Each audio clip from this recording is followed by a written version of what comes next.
I'm very honored to be here and presenting again. I don't get to join in this meeting very often because it coincides with church time and with my kids and stuff. And I suppose even if it was in the afternoon, they'd be distracting me. But when I speak, I get the excuse to go off in my office and then hole up and meet with you. So I'm honored to be here.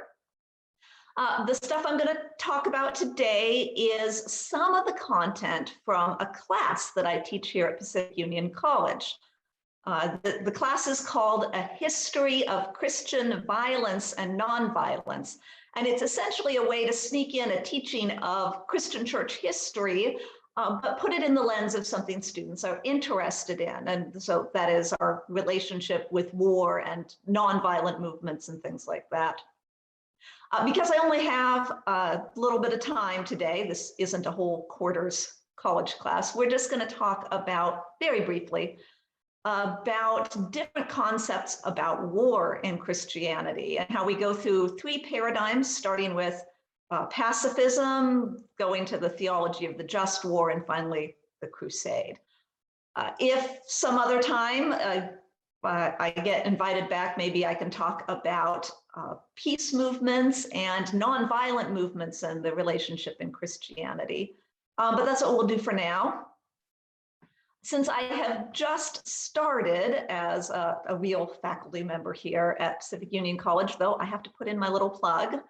I'm really excited, partly because PUC does allow me to teach things in new ways in order to engage students' interest.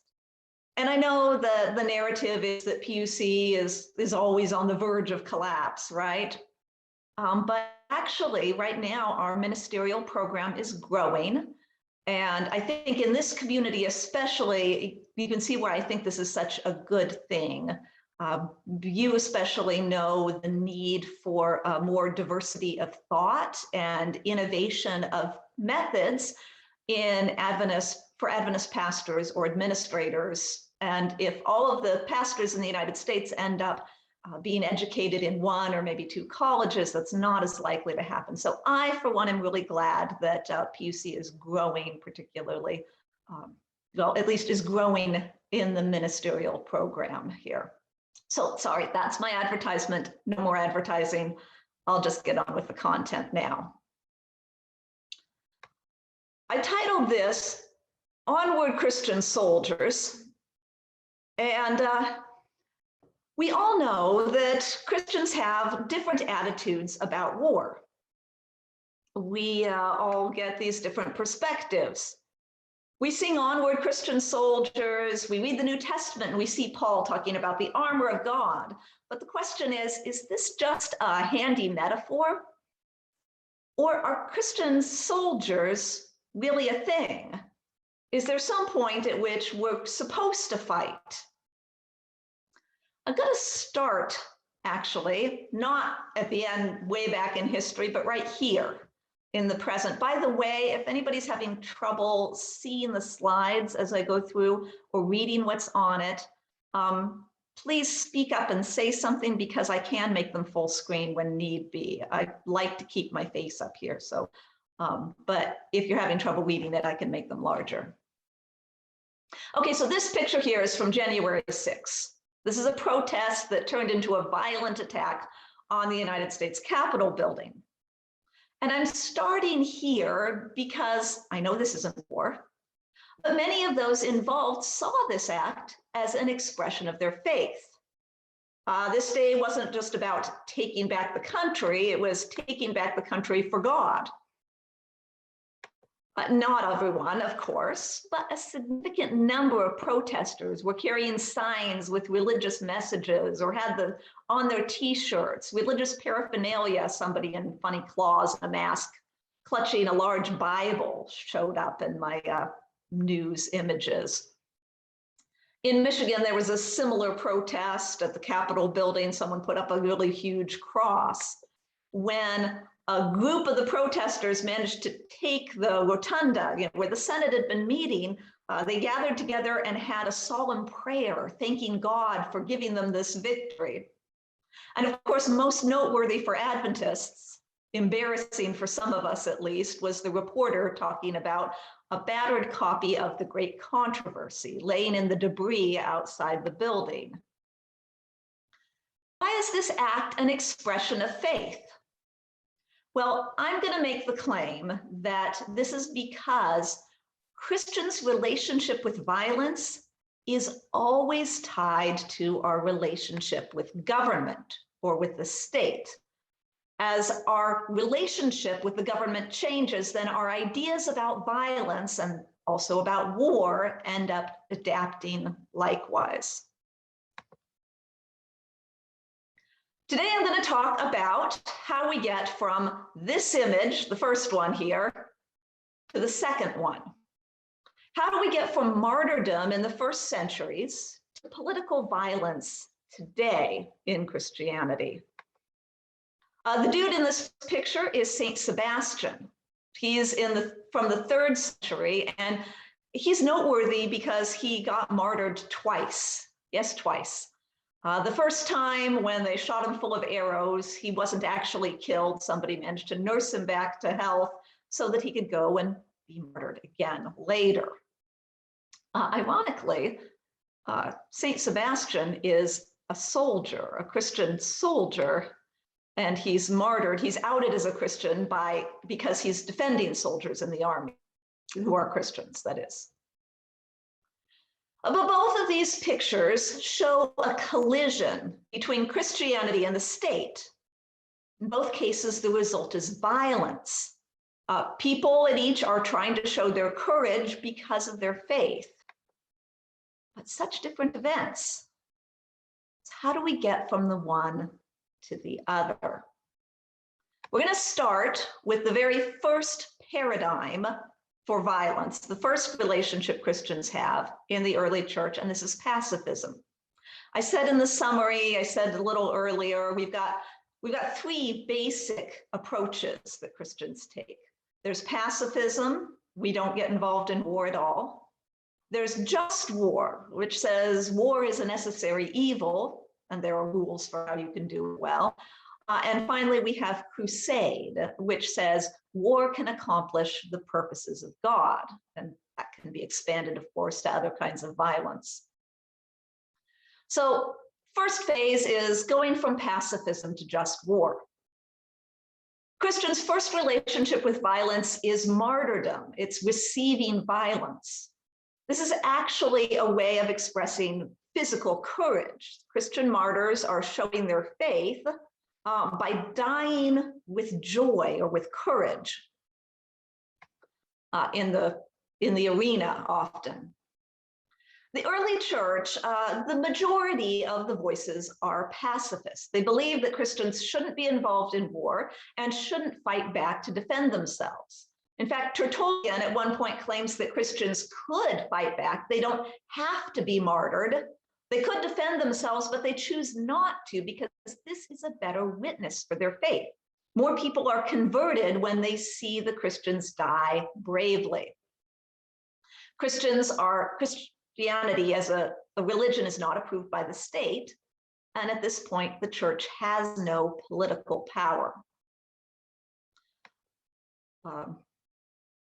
We do have Christians in the army, which seems a little strange, but in this great, vast empire, once you get away from the borders, the army acts as a sort of civil service. In fact, in the city of Rome, the army served as the fire department. So Christians could be soldiers without ever having to question whether they should fight in war.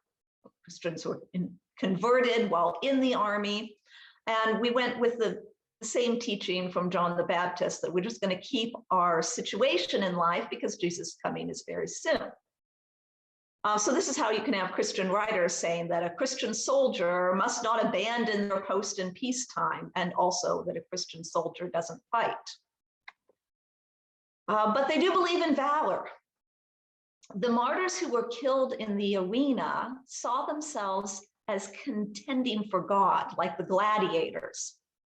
There's a famous story from the 3rd century also about a young woman, a young convert by the name of Perpetua. And we have her story of her martyrdom It's in first person while she's imprisoned, and then we have third person, the actual event of her martyrdom. So apparently she's able to tell her story to a fellow believer before she actually gets taken to the arena. And one night, shortly before her martyrdom, she has a dream. And in the dream, she's being led out to be killed. But instead of being tied up and offered to the animals, instead she gets armor and weapons like a gladiator. And she goes into the ring to fight a strange, imposing opponent and wins. And she's given a crown of laurels. And she says that I understood then that I was not going to be facing the animals. I was going to be fighting the devil. Christian martyrs were given the title of victor. The Christians were subverting that title, which was supposed to apply to a gladiator who won, and applied it instead to a martyr that faced their death bravely. So our first paradigm is pacifism, but it's an intentional and active pacifism. It's done for a purpose, and it's done it's not seen as avoiding the conflict, but as embracing it for God's purposes, accepting the violence, and dying as a witness. Of course, things change. We start to move away from pacifism in the just war because of this guy here on his horse. This painting is supposed to be a portrayal of Constantine, seeing a sign in the heavens. Constantine was in the middle of a civil war in Rome. He was fighting for control of all of the Roman Empire. He was only given a portion. And reportedly, he has this vision where up in the sky, he sees a Christian symbol. Now, Christians weren't using the cross as a symbol at this point. It was a couple of Greek letters, the chi rho. And because of this vision, he decides to adopt Christianity. He'll make it legal, so there's no more persecution, and he uses it as his standard in war, and Constantine wins. Now, however you feel about Constantine as a believer, this brought an end to the persecution of Christians. Now they're going to have a different relationship with the state, and this is going to change Christian ideas about war and about violence. For one thing, Constantine, he's not about to adopt Christianity that doesn't let him fight wars. He's not going to become subject to the meek and lowly Christ. His version of Christianity is the one that gets him conquest. He put the Christian symbol on his banners, and he did win, and he didn't embrace pacifism. In fact, he took the title of victor for himself. So that subverted title, well, he subverts it once again and says that when he goes out and fights in Christ's name, that this is equivalent of when the martyrs used to die in Christ's name. Henceforth, now, the church is going to have to rethink its relationship with the empire, and especially what it says about the empire's wars. Rome is now the ally. Rome is the protector. There is a certain obligation now to support the empire as the patron of Christianity. But it's more than that. This is not simply Christianity selling out. It doesn't take very long for Christian thinkers to see the value in the empire to Christianity. After all, the faith was able to spread all across the Roman world in a very short time because there were good roads, there was safe travel, there was a common language of trade. And because of this, missionaries had been able to go all over the place because of the Pax Romana. The peace of Rome had been created by Rome's wars. We could see pretty soon that there was a usefulness to the faith from the fact that the empire engaged in war. And the more areas the empire conquered, the easier it would be to spread Christianity there. We begin to develop a new idea about war. First, Ambrose of Milan comes up with the idea of the just war, and Augustine of Hippo, he expands it and gives us the just war theology we think of, the classic just war theology. Ambrose of Milan comes to this just war idea pretty naturally because he's actually in the military before he's converted to Christianity and forced into church leadership because there was no one else to take the place then. Augustine, he comes up with this idea that it's possible to do war in a good way, in a fair way. War is an evil thing. It's a terrible thing. We all know that, but there are times when it's necessary because we live in a world which is full of sin and full of violence. And if the empire doesn't step in and protect people, more violence will run unchecked. So he says you can have a just war. Sometimes it's necessary because of sin, but the war is a tool only for the empire. Augustine comes along around the time when the Roman Empire is failing, and he's actually trying to encourage converts to Christianity not to give up the army because he can see that these places on the borderlands of the empire are going to fall into chaos if the Roman army isn't there to protect them. This is his theology of the just war. First of all, it's necessary. It's not a tool of the church, but always only a tool of the state. And sometimes it has to be done, but we have to do it the right way. For it to be a just war, you have to have, first of all, just reasons. A just war is always meant to right an injustice, to protect people who are innocent or vulnerable, to take back territory that's been wrongly taken. Over the centuries, of course, we begin to expand just what is a just reason for war until you get to colonialism, justifying war by this same war theology. But for now, it's fairly circumspect. So just reasons, then you need just auspices. That means the right person has to be in charge and make it happen. You can't just pick up arms to defend yourself. You can't declare a just war just because you see a cause. It has to be led by a rightly appointed ruler within their own territory. This works pretty well when you've got the Roman Empire with its levels of organization. There's always a just, duly appointed ruler to take up arms to defend you. And finally, we need just means. That means some tactics are not allowed, even when the war is necessary. You don't harm civilians. You don't plunder the enemy. We generally also forbid deceiving the enemy in the process of war. And last of all, war is only a tactic for the state. It is only for civilians. No clergy are involved in war. So by the time we get to the end of the Roman Empire, we've got a fully developed idea of just war. And pacifism in Christianity still exists, but for the most part, it goes into the monasteries. You're a Christian and you want to be a pacifist, you need to be clergy.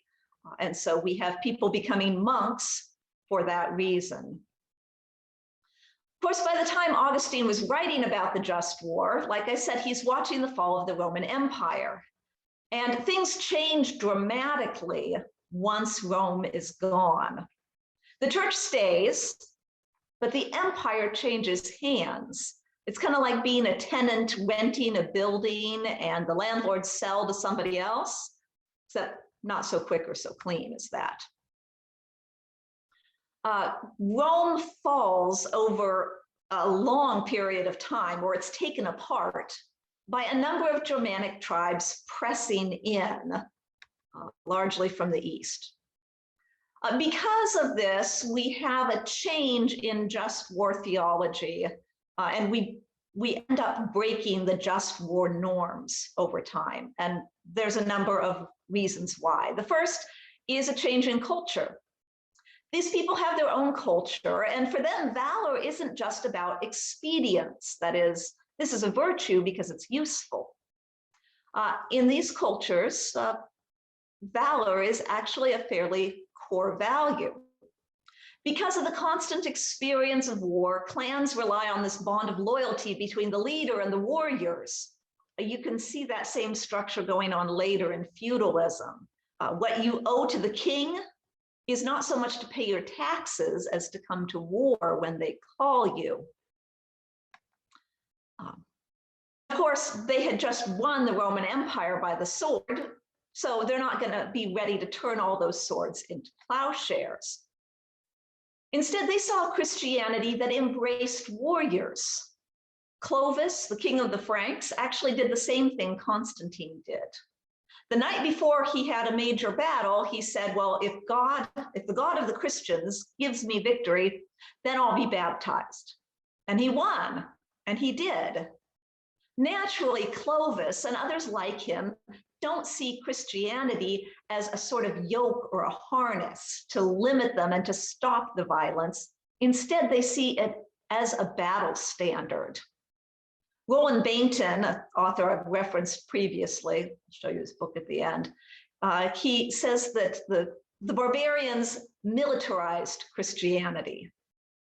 And you can see that at work in this really old poem I found in one of his books, actually. At the time the book was published, this poem was the earliest, the oldest known poem in the German language. That was about 1960. So I don't know if it still is. The point is, it's very old, and it's evidence of an early Germanic Christianity. And I'm just going to go full screen on here so you can read this. This is about Peter when Jesus was being arrested in the Garden of Gethsemane. And you'll see very quickly that Peter is the hero of this story. Then boiled the wrath, the swift sword wielder, Simon Peter, speechless he, grieved to his heart that any sought to bind his master. Grim the knight faced boldly the servants, shielding his suzerain, not craven his heart. Lightning swift, unsheathed his sword, strode to the first foe, smote a long stroke, clave with the sharp blade on the right side, the ear from Malchus. You can hear a ballad taking place there, can't you? Now, I don't know if the poem goes on then and talks about when Jesus healed Malchus, but clearly in this part, Peter is the hero. You notice the word craven, not craven he. Peter's courage is assigned a moral value. It's a moral good. So Germanic valor is one factor pushing the just war paradigm and breaking its borders. It is hard to call a thing a necessary evil when the people don't really think it's evil at all. But there are other factors too. And one is that the rules of the just war are really hard to play by when you don't have an empire to back you up. Now, the invasions don't end when Rome falls. Actually, the Germanic peoples were being pushed from the outside by the Magyars and the Slavs and the Norsemen. You can see here this Viking invasion inaccurately portrayed in the picture. And so the borders of the empire are still constantly under attack on top of whatever internal conflicts are going on. The problem now is that we don't have the Roman army there defending people. So self-defense is starting to look a whole lot better under these circumstances, a whole lot more moral, especially since monasteries and other religious lands were a fairly popular target for Vikings on raids. You have monks and even nuns putting on armor and going out to defend themselves because there is no one there to declare a just war under just auspices.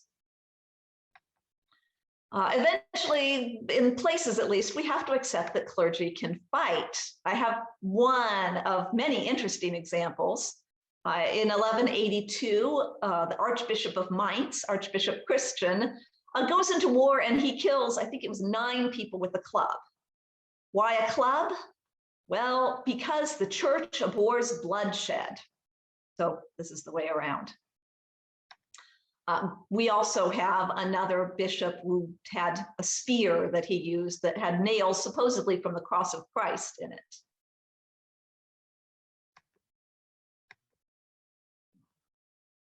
So this is another consequence of the breakup of Rome, the imported culture and the need for self-defense in the borders.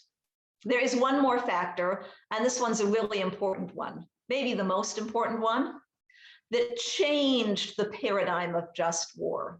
And this is the fact that the church is taking on the burden of government now. In a power vacuum, the church leaders are often the most educated, the most qualified to fill the gap. And at the same time, with the breakup of the empire, government becomes more and more localized. You don't have protection on that Roman road system to encourage trade. So agriculture becomes the economic center. And so wealth comes from land. The church owns a lot of land. On top of that, the church ends up churchmen end up in civil positions of leadership. But in addition, every local landowner becomes a little magistrate over their own space. And this is what happens to church leaders. Monasteries had wealth, bishops had private armies. And of course, the deeper you get to government, the more necessary it seems to use violence.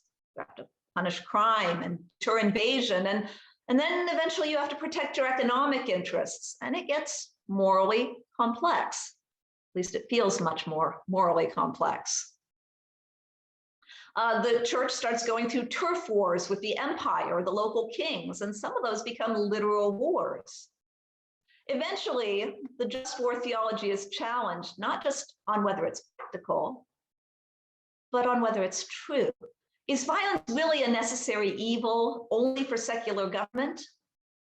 Is it true that war can never achieve God's purposes?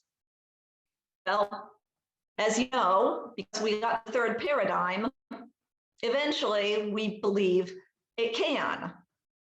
We're so far not just from pacifism, but from Augustine's just war, that we are willing to embrace a new paradigm, and that's the crusade. The best example of that paradigm is in the Crusades themselves. Around the 10th century, the church started to call for military campaigns to take Palestine in Jesus' name. Deus vult, God wills it, the Pope said. The Holy Lands had just been taken by Seljuk Turks, and they were not as kind as the Arab predecessors to the Christians who came on pilgrimage. At the same time, those same Turks were threatening Constantinople in the east, and the Pope decided what we needed was a holy war.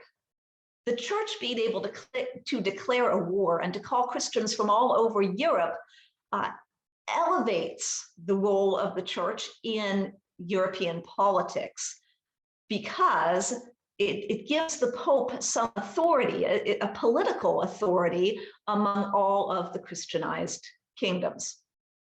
Some, interestingly, saw the Crusades as a pressure valve, a way to draw off those warring, violent impulses and take them out of Europe, where they'd be used on fellow Christians, and send them off somewhere where it was safe to do violence. I have to point out that Christians always become more comfortable with violence when there's racism involved. Sorry, that's yet a third topic we could possibly do sometime. Racism, colonialism, and paternalism. In this process, though, we also get valor gets elevated as a Christian virtue through the tradition of chivalry. The idea that we can sanctify violence because it's used for a good cause, and the Christian warrior is a literal Christian soldier in this case. And this is seen as a perk. I know I'm going to be running low on time, so I'm going to try to be a little bit more succinct here. All right, when the Reformation came, each movement had its own theology of war, and each one followed about what the relationship with the government was for each one. So Lutheranism very early on gets state support. Lutherans adopt the just war theology. Luther says there are two kingdoms, the kingdom of heaven, the kingdom of God, and it uses only spiritual means. But because of sin, we also have the kingdom of the world, and civil rulers have to use violence, and therefore just war theology. And Lutheranism becomes very supportive of the state in this process. Then we have the radical branch, the Anabaptists, largely, and the radicals are fairly scattered at first. We've got some revolutionary radicals who try to take over cities and things. But for the most part, the movement centers on pacifism. Not just general pacifism, but a radical pacifism that says Christians cannot serve the state. If you serve the state as a judge or a magistrate or whatever you do, you're going to have to dispense violence, and we can't do that. From here, we get historic peace churches, such as the Quakers later on. Actually, the Quakers take a more moderate stance on civil service, but that's another presentation. If you want me to do nonviolence sometime, we can do that. Calvinists, one of the largest branches here, they take on the crusade paradigm. And why is that? Well, first of all, there's Calvin setting up in the city of Geneva a sort of theocracy where the church monitors everyone's behavior, and they dispense justice because when you commit a crime, that's also an immoral act, right? He had a church government that was so very invasive that there was not that much room for the civil government to act. Calvin says that the role of the government is not just to dispense justice and make room for the church, but actually to support the true faith. And when we get into continental Europe, we have a whole bunch of political conflicts that are also religious conflicts. Calvinism gets mixed into wars of succession, and you've got the Huguenots in France and the War of Three Henrys, and in the lowlands, and you've got the English Civil War with the Puritans, who are the Calvinists, going on in England. And because the Calvinists have some political power, but because they are also the underdogs in most of the conflicts, the war is seen as a tool that can be used for God, and it can support God's purposes. Now, the problem with the crusade paradigm is that if you're fighting for God, anything goes. The rules of the just war no longer apply. Way back in the time of the Crusades, at a certain point in history, people come up with the technology of the crossbow. And the crossbow is so much more powerful and has such a large range, and anybody can use it without the physical arm strength, that the Pope actually says this is too deadly a weapon and you must not use it on other Christians. But it's okay to take it on crusade and use it against non-Christian peoples. Well, the same thing goes on in these Calvinist wars of succession, because anything goes when the cause is for God. This is why Cromwell justifies killing the king in the English Civil War and other such things. That, well, we could have more detail, but time. All right, well, now that we've got our three paradigms, I wanted to talk just a little bit about American Christianity and about Adventism. All right, so as we get to the Americas, we all know the story about the Pilgrims coming to the United States looking for religious freedom. Well, actually, the Puritans are Calvinists looking for a place to set up their own brand of a theocracy. And because they've adopted this crusade paradigm, and because they see themselves in the stories of Scripture, America is in fact the promised land. It's a new Canaan. When Protestant Christians come to North America, they see themselves as Israel coming into Palestine, which has been promised to them and which is filled with pagan peoples that need to be driven out. In South and Central America, you have the Spanish coming in, and the Spanish are Catholic, and so you've got the just war paradigm. The Spanish are much more likely to want to enslave native peoples and use the new land as a source of wealth. The Protestants in North America see the land as their own rightful inheritance that they're going to work themselves. So we have less of an inclination to enslavement, more an inclination to drive people out or to kill off whole people groups. This is justified not just because Native Americans have a religion which is not Christian. In fact, it's a sort of nature worship, which is equated with worshiping the devil.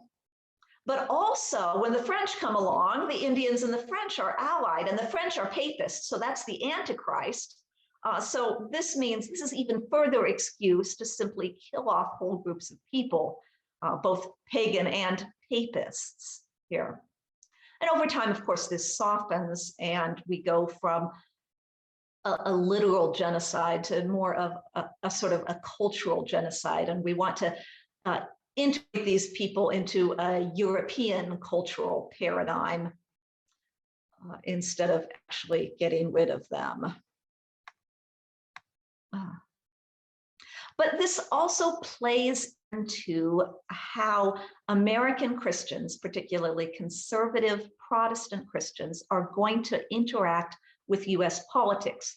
Because if this is a new Canaan, if America is the promised land, then it's not just that, hey, we got away from religious persecution and we should have freedom here. Instead, it's, hey, America is special to God. It has a particular role, a religious role that it needs to play in the world. And so it needs to be faithful to God, just the way ancient Israel had to be faithful to God. And if we're suffering and having terrible things happen to us, it might be because we're just not being faithful enough.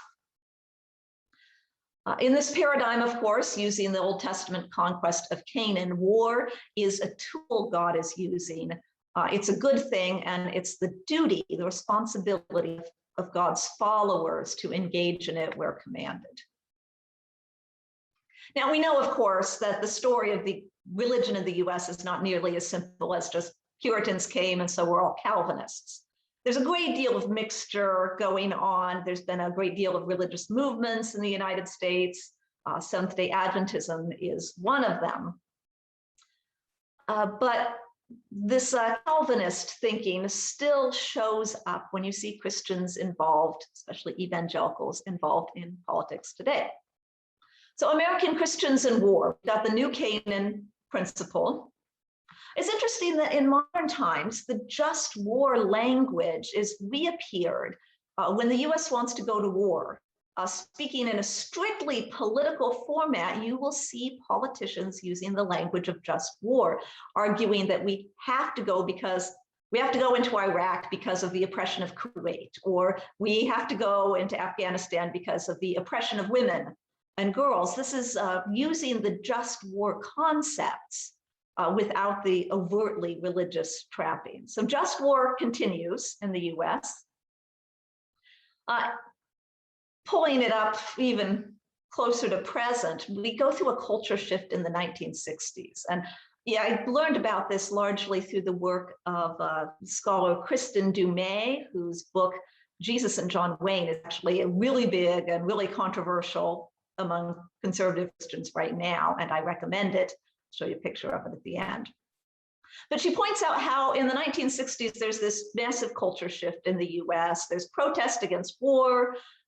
There's a push away from general authority and into more organic, more natural sort of philosophy and religious faith.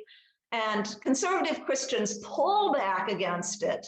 And so by reaction to the 1960s, we have a move to entrench things like structure and authority and obedience and militarism specifically. The military is the exact opposite. It's like the last social bastion where you have a clear rank and everybody is under a structure of authority and everybody has to obey and knows their place. And because of this, we get a much deeper embrace of the military, a sort of combination of militarism and Christianity, which I like to refer to as the God and country sort of culture. I guess I can't really call it a theology. It's more of a culture. And yeah. So what about Adventists? Just for a few minutes here. I'm going to say right off that I'm not the real expert on Adventists and the military. I believe that Ron Lawson actually has content that he shares. I don't know if he's shared it for Adventists today about the Adventist church and our relationship to the military, and particularly whether Adventists fight in combat. But there are some things you can see just from this background, right? First of all, we have this mixed theological heritage. Adventism grows up in America. We've got this strong Puritanism influencing the culture.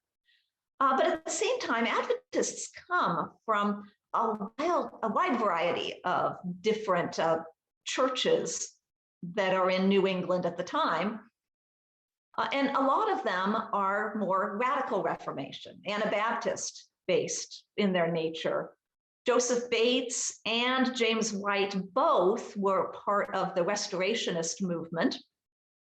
And this is going to be more radical Reformation, more pacifist, more let's not get involved with the government in nature. And I'd say that probably the Anabaptist wins a little over the Calvinist, but it's still there.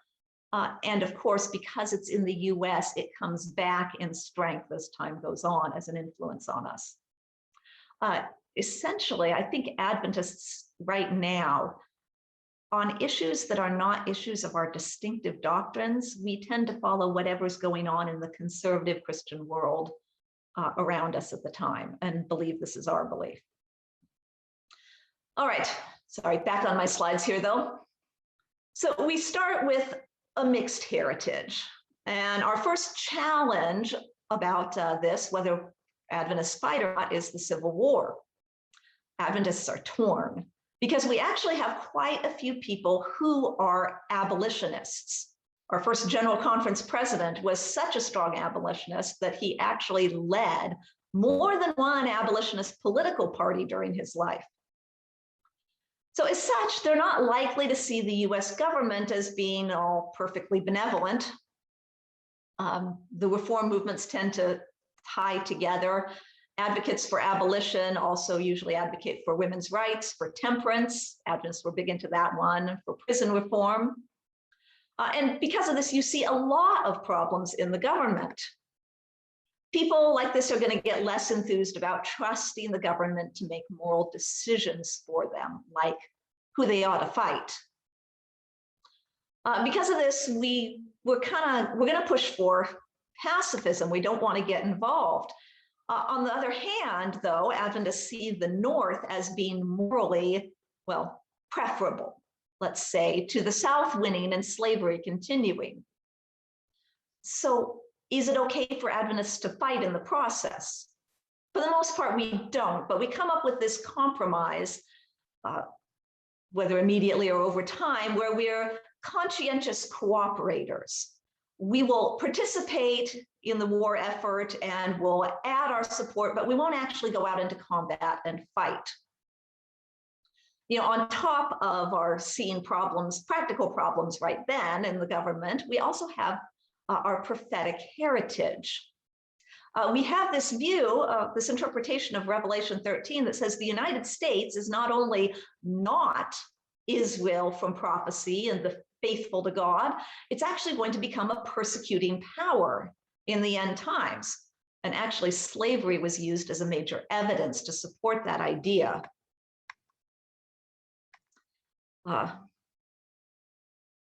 So we have these pushes and pulls. We don't want to support slavery. We do want to be good citizens. We don't think the government is great. We're a little suspicious of what it's going to do long term. And of course, over time, this is going to get us into some trouble. When we get to around World War I, the US government starts looking around for seditious elements within the country itself, people who aren't really patriotic or loyal. And when they see Adventist literature naming America as a beast and a persecuting power, we don't sound like the best patriots there. So the church has to show that we're not just loyal to our country, but we're an asset to the military. We want to bring up the rating of Loma Linda University so that our medical students don't get drafted. At the same time, we have to create these medical cadet corps and these other means to ensure that our other young men, when they get drafted, they don't have to fight in combat. So we're actually partnering with the US military to try to make ourselves more useful, to try to show our loyalty, and also to protect our own young people. By the way, there was another reason that were actually Adventist leaders who were criticizing the US government around this time because of its empire building. And I did not know this until recently. A young man named Jeffrey Rosario is doing his doctoral research on this, and I heard him speak at an online Sabbath school. So if you haven't had Jeffrey Rosario on here, I recommend him too. This is really exciting stuff. Okay, so we have a push toward Millerism in order to show our loyalty and our cooperativeness with the government and with the military specifically. We also have a push toward militarism, because we're responsive to evangelical culture. Somewhere around, I don't know, the 90s, the evangelicals begin to crank out this huge culture machine. So it's not just a network of churches, but there's this culture and media that everybody imbibes. They've got Christian music, they've got talk radio programs, they are Christian bookstores selling Christian gifts, and there's Christian publishers, they've got women's ministries, marriage retreats, men's ministries, Veggie Tales, all these things just kind of absorb in the larger culture. And along with it comes the God and country feeling. So as I said, I think in general, Adventists tend to adopt whatever the regular Christian culture talks about in the US, if it's not something that's distinctive that we've talked about a lot as a group. So this is how we end up conflicted. At this point, we have that pacifism and that conscientious objection still in our heritage, but it's no longer an official position. And we also have the push for God and country theology, and then we've got everything in between going on. So we can see where we've been for a Christian church, and we can see where we got, how we got here. The next question for Christianity and for Adventism is, where do we want to be now? I'm back to that first slide and then the God and country slide, and I don't want to be misunderstood. I don't think that there are only two options. There is probably a whole realm of in-between possibility between the martyrdom and the literal Christian soldiers. And it's even possible we might say we're going to embrace both and say the Christian soldier thing is both spiritual and literal, or we can decide we only want one of those. Seventh-day Adventists don't have the church telling us anymore what we need to choose. So now the question is up to you. That's my presentation. I do want to show you a couple of books. This is Roland Bainton's, it's a reprint of his 1960 Christian attitudes toward war and peace. This is where we get the three paradigms. And Kristen Dumais' 2020 book about evangelical Christianity. It's more than just militarism, but that was a significant factor in it. But this is an interesting topic, Laura. I was very interested in the discussion about the 90s machine of kind of maybe sucking everybody into a Christian paradigm. And we've had some offhand comments in this discussion about American nationalism being somehow a religious idea. Do you have any reaction to that? Oh, yeah. So the evangelical culture machine is a thing that Kristen Dumais points out in her book, Jesus and John Wayne. And she's definitely right. The Adventist Church focuses still, always has, on things that are distinctive about Adventism. And so we're left to assume that all the other things we're believing just about the same as everybody else. So we absorb things from the culture around us. So yeah, the Christian nationalism comes through there because people say, well, obviously we want to have the most moral government that we can. Obviously, we want our values to be represented in public life. And yeah, I think we can, because it's not being voiced a lot, we might overlook the dangers of a nationalistic sort of faith. And that is that the concerns of the state may eclipse the concerns of the church, that it's actually, we should have our politics driven by our religious convictions, but it's very easy, a very fine line to end up going the other way and have political parties manipulate our religious convictions to get us into political action. You know, I hear often that the United States is a Christian nation. And I think as Adventists, there are red flags that go up when you hear that expression, but maybe not so in mainstream Christianity. I'd be interested in hearing people's thoughts on that, and yours also, Laura.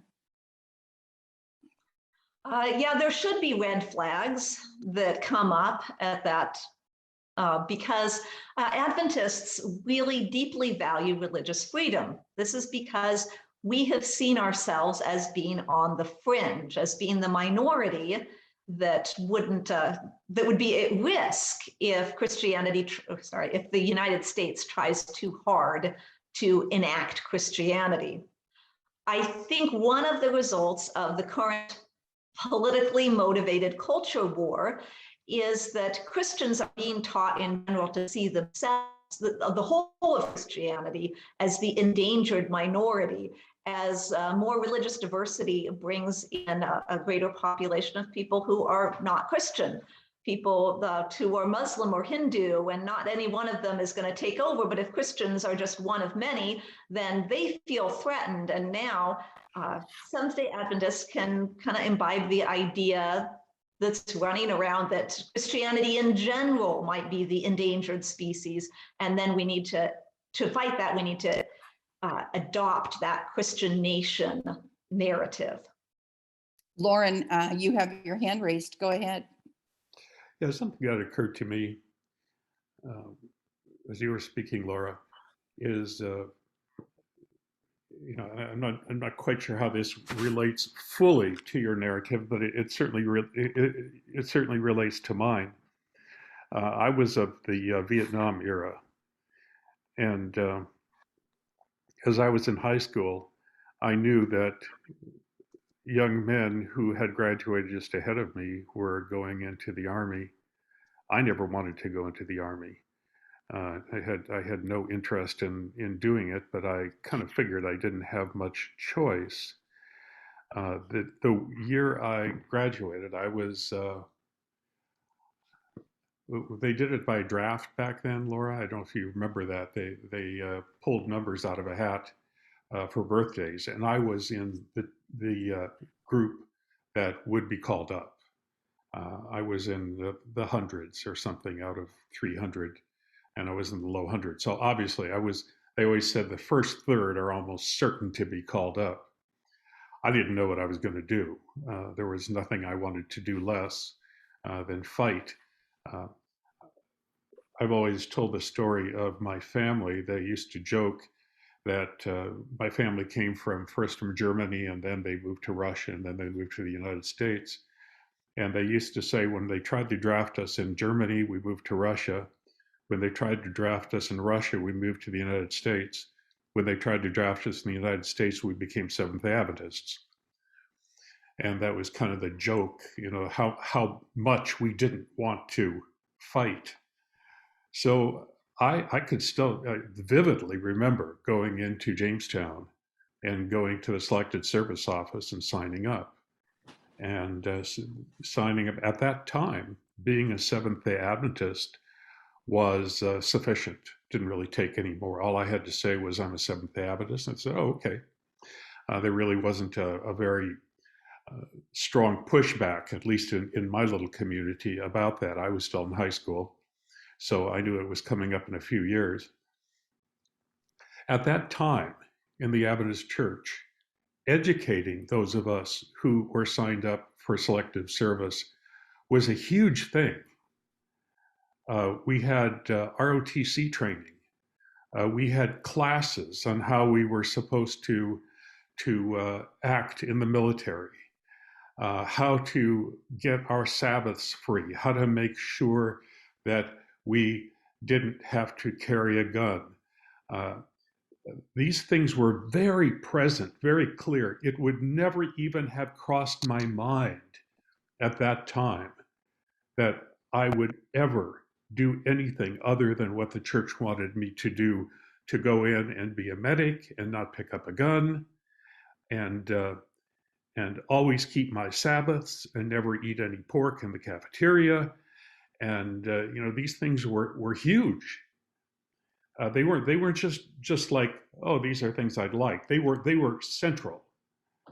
And the year that I graduated in 1972, just a few months before graduation, we were all looking at the newspaper at the numbers of whose birthdays, and mine, as I said, was fairly low, so I knew I'd be called up. And then just a couple of months later, they ended the draft and got out of Vietnam. So I escaped. My point, that's a long story, Laura, and I'm sorry to take up so much time, but my point is that I was shocked to discover just a very few years later, once the draft ended, so many of the concerns that my church had taught me were no longer even mentioned by the church. And when I pursued that with somebody in the chaplaincy department a few years ago, he said, well, once there was no more draft, we had no more reason to come to your defense. And he even told me, one of the chaplains told me, he said, we have at this time nobody who we have had to defend in the position of being a non-combatant.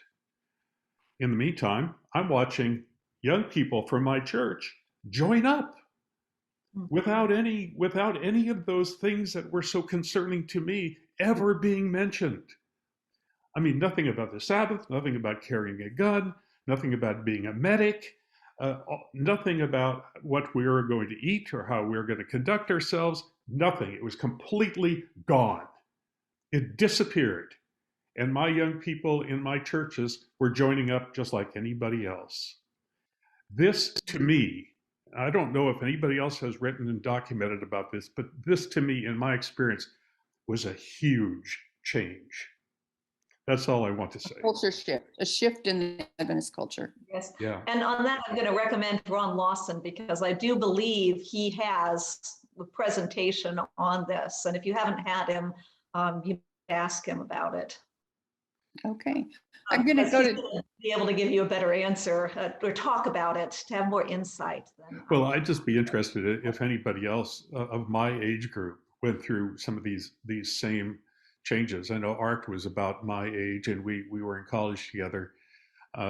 and probably remembers how important this bit of military, it was a very narrow bit of military education. It was only about protecting our Adventism. That was the main thing. There was not much more than this.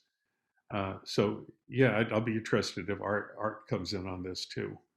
Thank you, Laura. It was excellent and very interesting, and we will have you back. I'm going to call on Jonathan. I'm not sure I'm pronouncing your name correctly. Gorquis, Jonathan. Yeah, thanks for taking my question. Mine's along a similar line as Lauren's was. Just like reflecting what he just said. When I was in academy, I think I had several colleagues who joined the military, and there wasn't much concern about involvement in violence and things like that. And my question is along those lines as well. I'm in my 20s, and I'd say my peers, Adventist peers, don't. My friends who critically engage with these questions of violence, like you shared today, are few and far between. Most people my age don't really think about that, and that's like discouraging to me because I think these questions are really interesting and kind of get at the core of what it means to be a follower of Jesus. And I kind of wonder why that is. I don't really think it's because they're like fundamentally disinterested. I just think they probably haven't been exposed, because as my exposure grew through college and graduate school to like issues of injustice and racism, sexism, things like that, I kind of saw how, sort of a radical, nonviolent Christian advocacy approach might be meaningful. So all that to say, I wonder why, or I wish our schools, our academies, our colleges maybe would emphasize these sides of things more, our abolitionist Adventist history. And I was wondering if you knew of any examples of young people who are getting excited about these things, or teachers or professors who are trying to help people age get exposed to this type of information. Thanks for your presentation. Well, I'm teaching a class on history of violence and nonviolence, but I don't know in more broad general terms. I'm intrigued by the question of how young people relate to military service now is, I think, even broader than the question of how we relate to war or to violence. It's something like in ancient Rome, okay, if there's not a war going on near you, then military service is different too. So I think that's a complex topic. I'm glad that you bring it up because we do see military service in different ways. There are also issues of social justice involved. The military is often a way to get an education or get a job for people who economically just don't have resources. In that way, they pull in certain sectors of society that don't have other means to rely on. So there's a big conversation that should be had. And I hope, I'm sure I'm not the only professor talking about things like this when we discuss issues of history or when we discuss ethics. I wouldn't want to go back to the point where the church I shouldn't characterize it that way. I wouldn't want the church to give simplistic answers to complex questions and to make formal statements that bind the consciences of members. I would like more resources for young people and older people to actually consider the depth of the question and to come up with a well thought through answer to it, just like you suggested. That's a good response. I'm going to go to Art and ask him to unmute, please. Yes, thank you, Gina. Steve in the chat mentioned the MCC, and for those of you who may be baffled by that reference, there was something called Medical Cadet Corps that took place in many Adventist schools. It ended just before I got to my boarding academy, but I remember seeing it done. And basically, it was a quasi-military program where they did marching drills and all kinds of things for people, for young men to get acclimated to the idea of, and to prepare for the idea of military service. I would think I might more sarcastically say it was to dull them to the horrors of military service, but that's just my perspective. It's also been mentioned, Lauren mentioned, I was actually about 2 years older than Lauren, and I turned 18 in the very beginning of 1970. And that was still in the height. It was starting to cool just a little bit. It was the height of the Vietnam conflict. And at that time, as has been mentioned, the Adventist Church's position was 1AO, which was you took part, but you went ahead and went into the military, but you were a non-combatant. Usually they served as medics. I had been somewhat politicized by the Vietnam War, as a lot of people were my age. And I became convinced that the only proper thing for me to do was to refuse to go into the military at all and take a full conscientious objector position. And so I applied for the draft. I had to sign up for the draft, as all people did when they turned 18. All men did when they turned 18. And my academy, the boarding academy I went to, the administration of the academy were horrified. And I was called into the principal's office, where the principal and the vice principal took me to task. And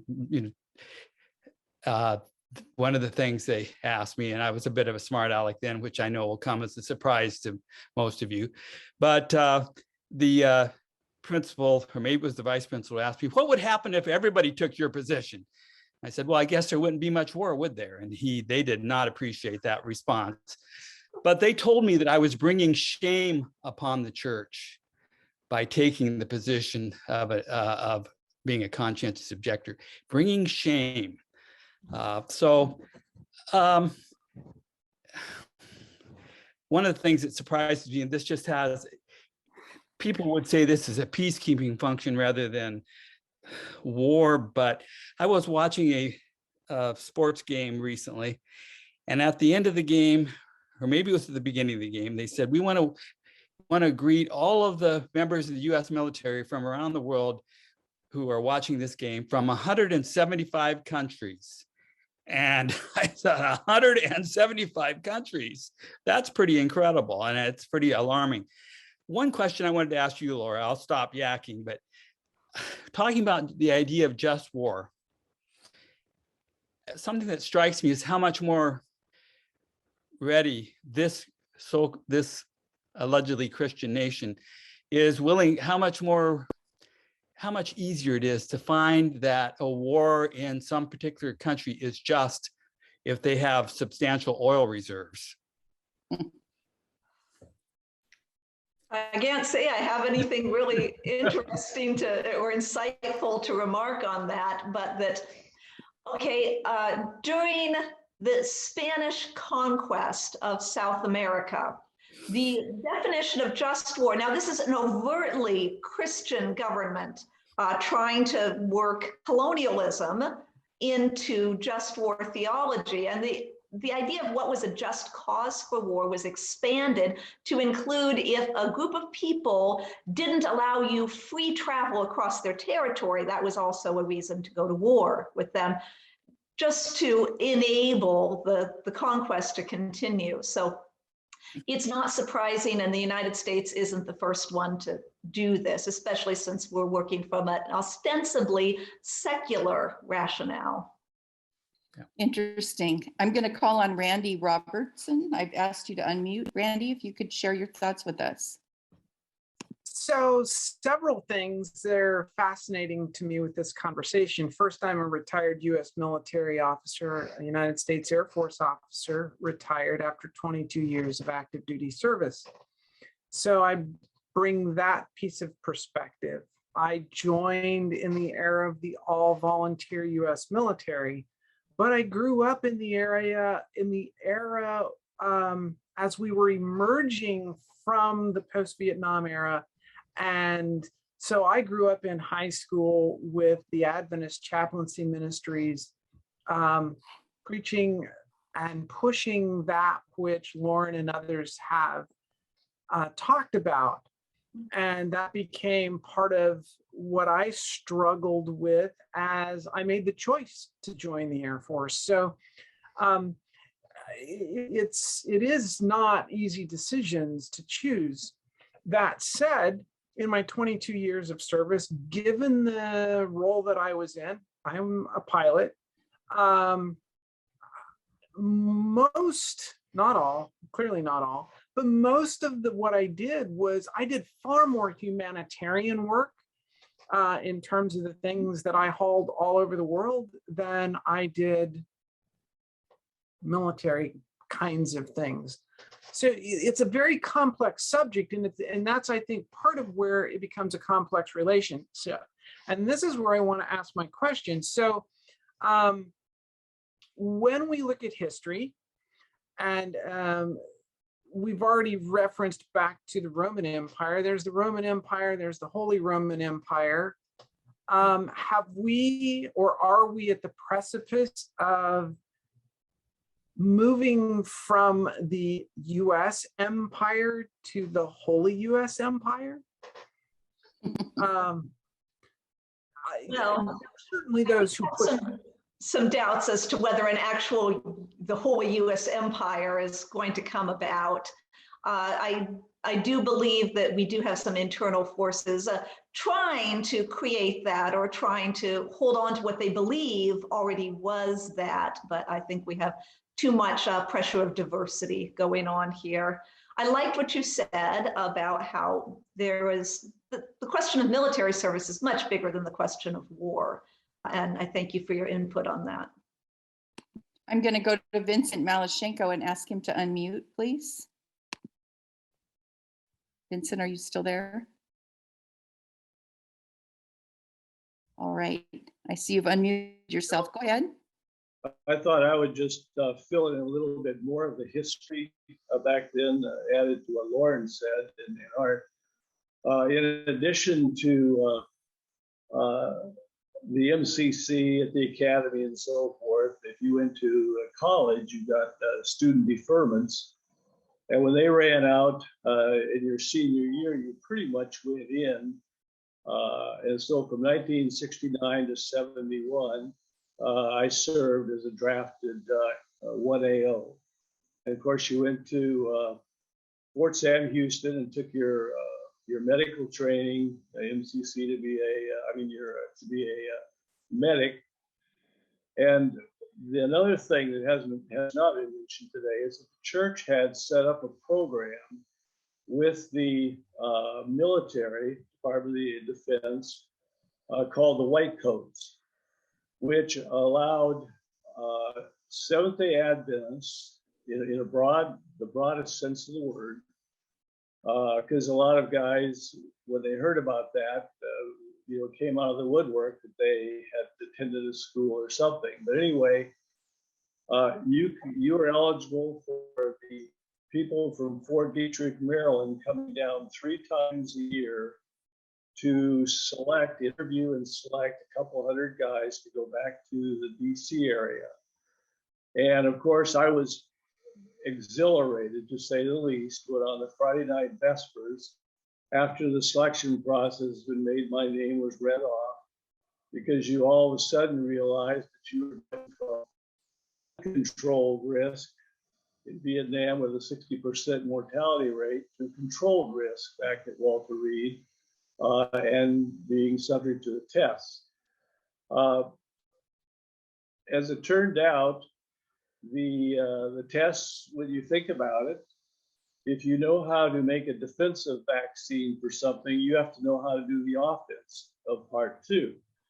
And so we probably were acting in an offensive way. But, that's a point I don't wish to argue that, but it was just another piece of the history that we have during that time that I thought would be helpful. At the time, I could agree that I was extremely persuaded by the non-combatancy aspects of what we were taught. As I've grown older and thought about it, maybe it's a cop-out, because you get older, you know you're not going to fight, so you can be theoretically talking about it. But when I think back to the Old Testament, I just I do not see any clear, consistent way that this non-combatancy thing is such a eternal concept. Because I don't know, to me, even though David was ordained to be the king, I mean, when he's getting 20,000 foreskins versus Saul's 10 or whatever it is, I mean, isn't that just hard to understand?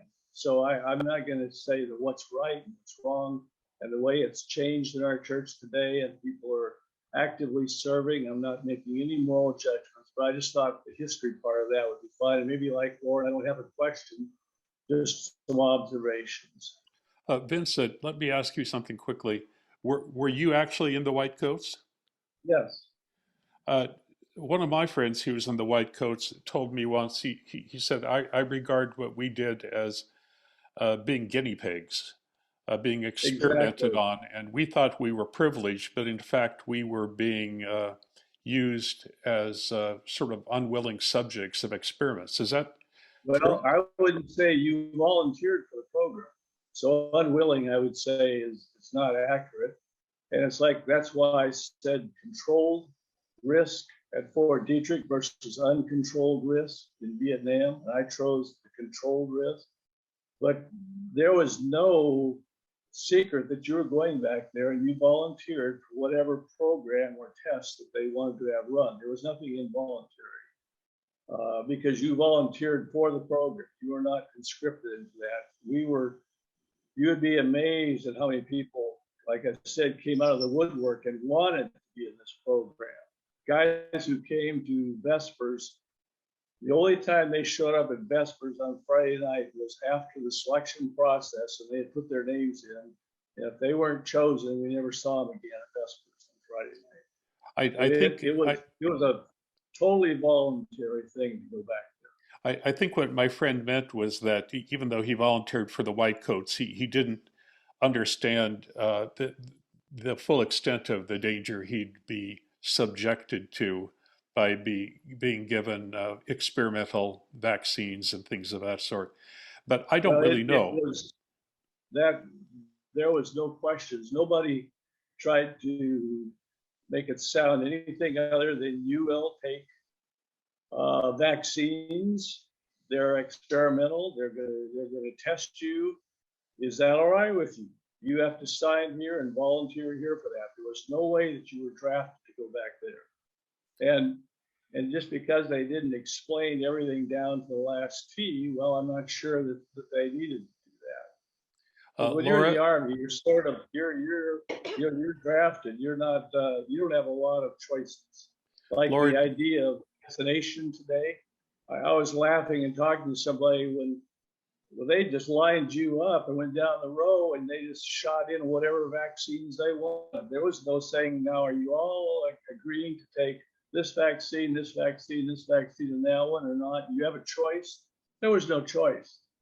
You know, they had these air compressed guns and you just went down this line and they pulled them away too quick, blood dripped off your elbow, but that was a part of the process.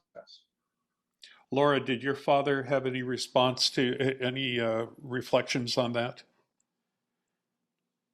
My father did like to talk about his time in Operation White Coat. He was actually proud of his military service. And I think at least from the time period in his life that I'm used to, I remember him talking about it. He was actually fairly comfortable with the God and country sort of culture. He asked for a military funeral when he died, and he had that.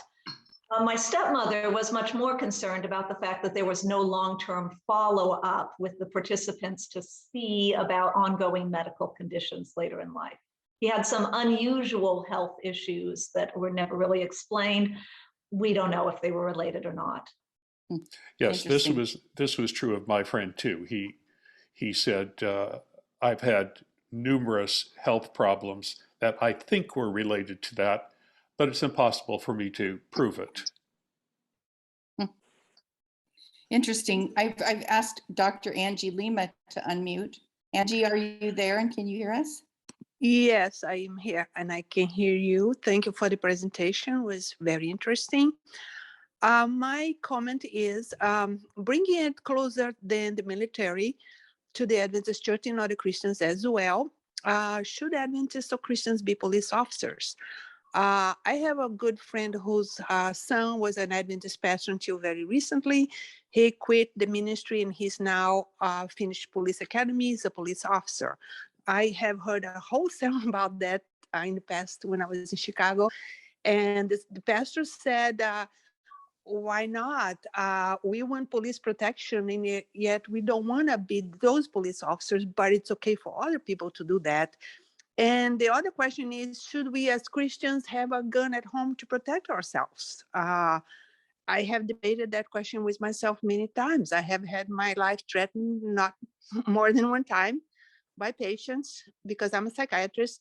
And that debate goes on in my mind. You know, should I learn how to shoot and have a gun in case I need to protect myself? And I don't know what the position of the church is on those issues. Does anybody know? You know, I don't know of specific positions of the church either about police service or about guns for personal protection. I have opinions, but they're only opinions, and they're really based more on practical or political considerations and not on scriptural ones. You have, the reason I didn't talk about the biblical content, the biblical paradigm for crusade or for just war or things, or for pacifism, is because you've got such a variety of different biblical examples you could choose to draw from in order to say, okay, I'm going to act like King David did, or I'm going to act like Joshua coming into the promised land, or I'm going to act like Stephen did, his stoning. And I'm afraid I don't have anything that I can say, this is absolutely the right paradigm for you. For practical considerations, I can feel for the concern about needing to defend yourself. At the same time, I think that I would, you said be trained, of course. There's certain precautions you'd have to take to make sure that gun made you more safe and not less safe. I think that's interesting. I'm going to go to Robert T. Johnston, ask him to unmute. Are you there? I am. Go ahead and share your thoughts with us. You know, it seems like we have a lot of Adventists that have gone into military chaplaincy. And these people, at least my perception is that within Adventist media, they are highly regarded, and we're very proud of what they've done. I mean, Barry Black gets, you know, extremely favorable coverage. Of course, he's in the Senate, but he's a military chaplain. Do you think that this aspect is something that, I mean, obviously there's a benefit for Adventist young people that are in the military service, why is it that we seem to especially honor these people in Adventist publications? Is that sort of an endorsement of bringing Adventist young people into the military? Because it seems like it's part of the package. It's an interesting thought. We do have a remarkable number of Adventist chaplains. And of course, a chaplain in the military is trying to give spiritual support to people of a great variety of backgrounds. And it's seen something like pastoral ministry, but as an opportunity to take up ministry for a larger population and not Adventists specifically. Now, whether or not that honoring of Adventist chaplains encourages military service in Adventist young people is an interesting question, and the one to take into consideration. But I do personally have a lot of respect for Adventist chaplains I see who are trying to meet the spiritual needs of people with very diverse views in a way that is respectful of those diverse views and helps them through morally challenging circumstances. Thank you. Interesting. Charles Cording, I'm going to ask you if you would give us your point of view. Can you guys hear me? Yes. Okay. Yeah, I just want to kind of mirror Lauren's experience. I came along at the age to sign up just as they were going to the all-volunteer army. Vietnam was, really wound down, so you had to have a really low number to be drafted. But even then, while I was in academy at the time, you got talked to with your pastor, with the teachers about, going in as a non-combatant, and that kind of like fell off the map the instant they went to an all-volunteer army. That was my experience anyway. But I have another question for Laura, and this is an observation. My father served in the military in Germany in World War II, and when you talk to people of that era, even on both sides of the war, they tended not to talk about their experiences very much because they really experienced the horrors of war and killing firsthand. Have we these days become somewhat anesthetized to that? Because, we now conduct war from halfway around the world by pressing buttons. And, I don't know that, people understand, some of the results of the actions of war and, and how truly devastating it really can be. What are your thoughts on that? Oh boy, I am not sure that I have any thoughts more profound than your own. That it's true that technology can give us distance from killing, which can allow us to take a moral distance as well. You don't have to look someone in the eye and kill them in order to kill them. At the same time, I also see technology, especially the connectedness through the internet, giving more people the opportunity to tell their stories. And on another level, as a society, we're beginning to have a growing sense of just how terrible harm to another person is. How people work out those two concepts, or even if they manage to make the connection between them at all, or if they manage to keep them separate in their minds, is another question. So yeah, technology, it allows us to be more specific, I suspect. When we're choosing violence, it can also rob us of some of the necessary moral cost of doing that violence. And so we have to see that violence personalized in someone's story in order to keep in view just what it is we're doing. Yeah, and again, it was just from talking to my dad, we'd watch these war movies on TV and he'd just shake his head. He said, you don't understand what it's really like, when these things are coming at you. He said, movie doesn't portray it at all. So, well, thanks for your answer. I think there's an more acceptance of the idea of post-traumatic stress disorder.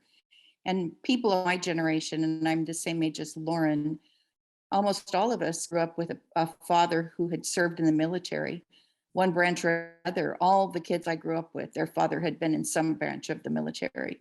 And I think that there was a lot of social dissonance that happened for people who had returned from the war that nobody talked about back then, but it's become more prevalent now. And a lot of times we see shooters who are blowing up parking lots, and a lot of them are kind of they're military people, retired military, or people with military training. It has an impact, and maybe that's something we can discuss. I'm going to go to Heidi. If you can unmute yourself. Yeah. Hi, Laura. Go ahead. So I did not grow up in the Vietnam War, but my father, I remember talking about trying to avoid the draft, even though he had a very low number. But fortunately, he had enough medical problems, they ended up excusing him. But I grew up overseas, and overseas, we were very careful because of where we were. It was a country that was in active military engagement. We didn't march in Pathfinders. We didn't wear uniforms. Guns were my mother wouldn't let us play with any kind of gun ever. And then coming back to the United States was quite shocking. And joining Pathfinders and having the marching and the uniforms, which I saw as all paramilitary stuff immediately. And And then when I was in high school, having us take a career quiz and having, I think it was the Navy or something that came in and administered the career quiz. And then I got information about submarines for like the next, and working on a nuclear sub for the next 2 years, which they didn't even let women on the nuclear subs at that time. So I don't know why. But anyways, that's not my question. But I guess my question really is something that I have been pondering a lot is, I understand what you're saying about it not being like a core belief, because we've always had Adventists that have in some way or another been involved in the military in some ways, but we've always had the concern about Sabbath and about, we've always had this particular eschatological view of what the American history is going to play out as. And yet, so which would push against us being involved actively in the military. And I've been pondering what has shifted that has allowed us to ignore the prohibition on working on Sabbath, which if you're in the military, you don't get an option of when you work and when you don't work generally, especially if you're if there's like active military engagement. And then, yeah, the American nationalistic kind of view that ends up getting absorbed. So I'm just curious as to what you think has shifted. See, this is why I like talking about history, because I can research it. And I don't have an evidence-based answer for this. I have a suspicion. My suspicion is that it's our sort of identity merging with the mainstream evangelical culture in the United States, for American Adventists at least. This is obviously not a worldwide sort of perspective I have. We lose the urgency of the draft, and then we get caught up into these culture wars that are trying to say that Christianity in general is being pushed to the side. So we feel a sense of solidarity with all the rest of the conservative Christians out there, and we just we start to absorb things like this. I think Adventists had their own response to that 1960s culture shift, where we said, hey, no, authority and is still a good thing. And we had personal responsibility, and we had that same temptation to think better of the military because the wildly liberal young people were dissing it at the time. But again, this is just suspicions of mine. I haven't studied this. And again, I wonder if Ron Lawson has more answers to these kinds of questions. I have more, I could tell you about like the early church or the Middle Ages or things, but I know the center of gravity when we meet together as Adventists is to talk about Adventism and about now, and I have limited answers for that. I'm going to go to Alex Golovenko, ask him to unmute. Hello, greetings.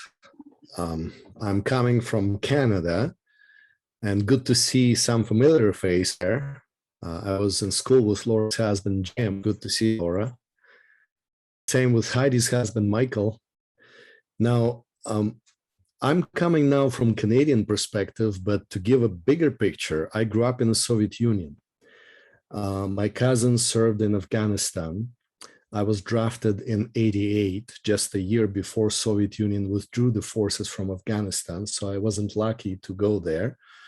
But as the Soviet Union was falling apart over the next couple of years, I got to be in some interesting places. My youthful rebellion against Adventism was signing for sergeant school and learning to fight and carrying a gun and taking on an oath of allegiance to the country and serving all the way to be a sergeant major. My father, who was a Seventh-day Adventist pastor, he felt that was the biggest offense to him and his ministry. Now, years later, we moved to Canada. I raised my kids. We never bought them even toy gun because I didn't want my kids to learn or experience what I've learned and experienced. But then, as I became a pastor, I was shocked to see how militarized pathfindering movement is. And again, I'm speaking from Canadian perspective, where we have people from Caribbean, from Africa, from certain Asian countries where pathfinding is popular. When you watch pathfinders, how they march in Rwanda or Kenya, you could hardly distinguish them from real military units when it comes to the hats they wear and the boots and carrying the sticks, pretend look like a gun and so on. And so pathfinding really becomes almost an extension of this paramilitary wing. So kids who grew up with that pace, just a short step to move into military. I remember coming to a church where a guy who ran Pathfinder's Corps in my church had zero spirituality. He had none to do with Christ or the church, but he was a good drill sergeant. And he ran the Pathfinder team for our church. And so as I look at Laura's article, she is contrasting these two things, slow apostasy versus growing understanding. And as I listen to questions, I'm just reflecting because few of my colleagues who graduated from Andrews as pastors and started working in Canada a couple years later quit and went either into OPP, which is Ontario Provincial Police, because it pays 30,000 more, or into RCMP, because they would rather uphold and enforce the law than try to do that as a pastor. And so really, we are all over the place. There are double standards. I have nothing against certain evangelists who goes to Alaska men's retreat and, stand there with tons of men brandishing their guns. But what message are we sending to the young generation? Where do we stand? They are confused. I had one young person from my church telling me, Pastor, when you figure out where you stand on these issues, let me know, I'll come back. And to me, it's disheartening to see that as a church, we're not sending a concrete certain message. I am pacifist at heart. I've learned my mistakes from my mistakes. And I'm more attracted to the Christian movements that follow in that tradition of pacifism. And as I look at my church, I don't have any answers. I'm not asking any hard questions. I just wish we would be on the same page around the world, because just a step from some Adventist fractions taking guns and taking it to the extension it was done in Rwanda or Solomon Islands. And again, in church here in Canada, none of my East European folks would send their kids to pathfinding because they do not support that, you see. And so pathfinding in a multicultural church becomes strictly African Caribbean movement, you see. Sometimes Filipino because their kids are good at drilling and marching too. But for us, in my churches, I make sure pathfinding are focused on learning skills, camping, just doing other things, using it as an opportunity for spiritual training and church heritage training. But again, as a pastor, to me, it's a bit disconcerting that we don't have a clear message to our youth where we stand as a church in this. Yeah. It's good to see you again, Alex, too. I like the comments you bring up. It is a struggle because we don't have a single, simple and clear message to give to young people about the issue of violence, war, military service. And as you point out, there's certainly military flavors in some of the things that we do.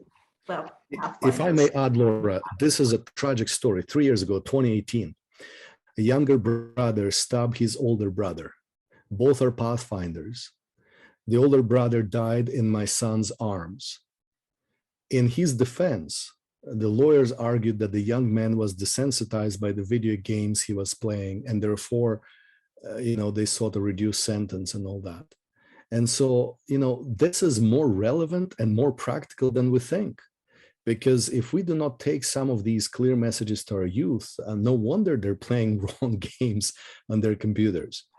And literally, that happened in 2018 in my son's apartment, where a 16-year-old boy took a knife and stabbed his 22-year-old brother. And you could imagine how traumatized other Adventist youth were in that gathering. Yeah. Yeah, it's one thing for us to step back and to philosophize about it and to acknowledge, as I was about to do, the moral complexity, because we're all influenced by the communities in which we live. But you're absolutely right. There are real world consequences when we don't have, when we aren't able, because of those complexities, to teach young people the value for human life that is necessary to live together in a society. I was going to call on Carmen Seibold next, but I see her hand is not up anymore. I'm not sure if she was kicked off the computer, but Carmen, if you want to come back on, I'll take you next. I'm going to ask Ron Liebert to unmute. Ron, if you could give us your point of view, we'd appreciate it. Well, it's a question I have, Gina. Professor Wibberding, thank you very much for your presentation. It is enlightening. The question I have is prefaced by my background. I'm a citizen of Twin Island, former colony of Britain, St. Kitts and Nevis in the Caribbean. It was while I was working in St. Kitts that I became an Adventist 62 years ago. And there's something about Adventism that really made me feel happy. And that thing has to do with nonviolence. And the whole question of peacemaking. I saw that in Adventist literature everywhere. And I became enchanted. But I was biblical, I was Bible illiterate. I didn't even know where to find the books of the Bible. Because I was an Anglican and we were accustomed to hymn and prayer. That's what I knew. In Adventism then, we learned non-combatancy in MV and all that. But in subsequent times, I became a pastor and refused to use a word that pastors in the Caribbean used when they were having evangelistic meetings. And that word is crusade. Do you have any idea where Adventists brought that? Because it came in North America, where they brought that into their thinking. I'm just curious to know when they brought that word crusade into their thinking for having evangelistic meetings. Well, that is an intriguing question. To be honest, I don't have any insight as to when it came about and where it comes from, except that I had noted it myself and disliked it. So you've got in Paul this imagery of war and Christian soldiers and stuff being employed for what he describes as spiritual warfare. And so I imagine it's justified on that, but I think that we've got way too much of the language of conquest and colonialism for me to be comfortable with it in our current cultural climate. We're far more aware of the idea that taking a militant approach to spiritual things can end up harming the people that we think that we're evangelizing. I'll tell you more. I had a teaching colleague in St. Kitts who brought that to my attention because he said, why are you people talking about going to religious meeting and talking about crusade? Do you have any idea where the word crusade comes from? This is my friend, he's telling me, he's a historian. And he's telling me that's a bad word to use for religious thing because you know the history. You say, Ron, you know the history of crusades. Why are you using that in evangelistic meetings? I never used it in any evangelistic meeting that I had. I call them meetings and just meetings. All right, I see Carmen is back on the board. Carmen, I'm going to ask you to unmute, and then Artis Berry, you'll be up after Carmen. So Carmen, go ahead. I just wanted to address this drift we have had, which has been very pronounced in my own life, when I remember growing up and my parents talking about men who joined the church who were working as police officers having to quit their jobs in order to join the church. When my parents became US citizens, I was a teenager and I was included in their citizenship application, but I also had to attend and translate for them. And at one point they gave the oath on a piece of paper and they asked me to translate that for my parents. And one line said, I commit or promise to take up arms in defense of the United States of America. And my parents said, well, we can't do that. We're Seventh-day Adventists. And I said to the officer in charge, I said, they cannot take that part of the oath. And he immediately said, are you Seventh-day Adventists? And I said, yes. And he took his pen and crossed it out and put his initials on it. I just don't know if it'd be valid anymore, or they'd recognize that. Then, more years later, how shocking it was to see security on a Adventist campus or at camp meeting with guns. And my concern is that the drift, and you've touched on this, Laura, has happened without reflection. And now all we're told is, oh, well, we do have this official stance, no bearing arms, no military training with arms, but it's up to you and your conscience. And I find that so difficult because it's not providing guidance, as you have noted, but also because we don't allow that for women and the equality of women in pastoral ministry. There we cannot use our consciences. And in fact, official articles from the GC say we can't trust our consciences because they could be incorrect and we have to trust the GC to tell us about this. So on both of those items, I just feel so troubled about this issue. But thank you so much for your very excellent scholarship and presentation. Thank you for your commentary, Carmen, also. This has been insightful remarks here. I'm going to ask Artist Perry to unmute. Artist, can you join us with your ideas? Yes, thank you, Gina, and thank you, Laura. I might be echoing what Carmen said, but I remember several years ago, our GC president wrote an article in the Adventist Review decrying military service. And at the time, I and many others submitted responses to that article. Mine was not printed as far as I know, however, because his secretary emailed me directly regarding my response in his defense.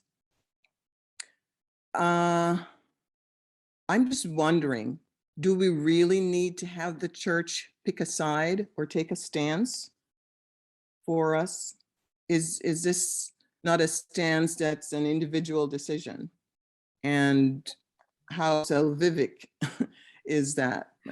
Like, I hear us on one side, we're saying, oh, what does the church think? And then on the other side, it's like, well, the church can't make every decision for us. What are your thoughts about that? All right, picking a side, of course, is a really complicated thing to do because there are always political and practical consequences of it. And I see both the reasons it would be useful for the church to have picked a side, as well as the problems with it, as you're advocating. On the one hand, that having the church have an official stance and say, this is what we believe, is not simply about the church telling us what to do and giving guidance. I've noticed this, especially when it comes to things like COVID measures, that having an official, an authority somewhere else that makes an official statement that you can rely on takes some pressure off the individual. The complication comes, of course, when you're not in agreement with that authority. I don't know where the balance lies, to be honest. There are a number of things that I believe the church has made too little room for conscience on, and there are some things where I think it might be making too much. I am grateful to not have these decisions on my shoulders personally, and I'm glad for the opportunity to hear these different perspectives this morning. So I guess you could say I'm sidestepping, but I don't have the answer on that one. Thank you. I'm just going to mention that it's 12:30 now. Typically at 12:30, it's the official close of the meeting, but in reality, we stay on and discuss this topic for another hour. I'm sorry, for another half hour. But if there are those who would like to leave now, I'm saying 12:30. I understand that in other time zones, you're at different times, but we have about a half an hour left. I'm going to ask Chris Widmer if he would unmute and give us the benediction at this time. And then our next questioner is Lauren Seibold. We'll start with him when we get back. Chris, will you go ahead? Can you unmute yourself?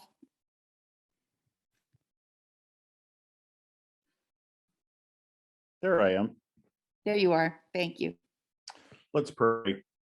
Father in heaven, we thank you for this time together, wrestling with a big topic of sinful man's inhumanity to man through the years.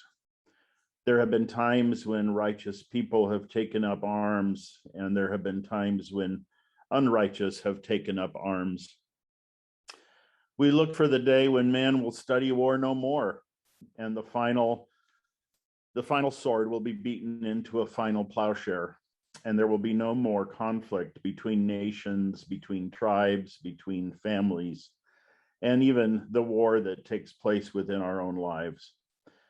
Guide and keep us, Lord, and help us to rally around you, the Prince of Peace. We pray in thy name. Amen. Thank you, Chris. That was a particularly on point prayer, and I appreciate that. I'm going to go to Lauren Seibold. Lauren, if you could share your thoughts with us. Yeah, beautiful prayer, Chris. I really appreciate it. Laura, I'm going to go back to the history question, which you have spoken so eloquently about. And I'll tell you a bit of history that I know. As I was growing up in the Adventist church, and I know there's a story behind this because I have read several essays on it. As I was growing up in the Adventist church, there was never any question but that everything about World War II was fully justified and defensible even for a Christian. World War II was the just war. And nobody ever raised a question about that. No, since then, I've read a couple of essays. There's an excellent one in the Atlantic from, I think around 2013 or so, 2013, yeah, called The Debate Behind U.S. Intervention in World War II that I read a few years ago that really kind of shook me because that was the first time that I had ever heard that people were raising questions about the justice of aspects of World War II. I had never heard that before. Now, some of you probably have who are more immersed in history than I have. But this was a bit of a shock to me because it was always assumed that because of what Hitler did, because of his aggressiveness and his attacks, that everything that we did was fully justified in World War II. And consequently, anybody who served in World War II, all of my family and friends and others who served in any aspect of World War II were fully justified in doing it, even if they were Seventh-day Adventists. This surprised me. I remember a famous quotation from Winston Churchill when somebody asked him about the war. He said, "History shall be kind to me because I shall write it." And that seems to be the case with World War II.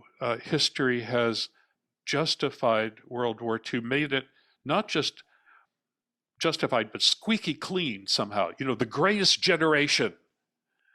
That everybody in this generation who went and fought World War II were just heroes, wearing the armor of God.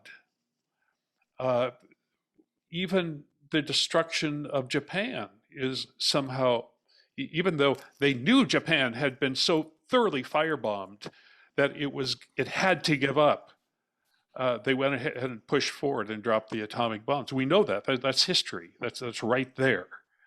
That Truman knew what the result was going to be. It was just an extra kick in the pants to the Axis.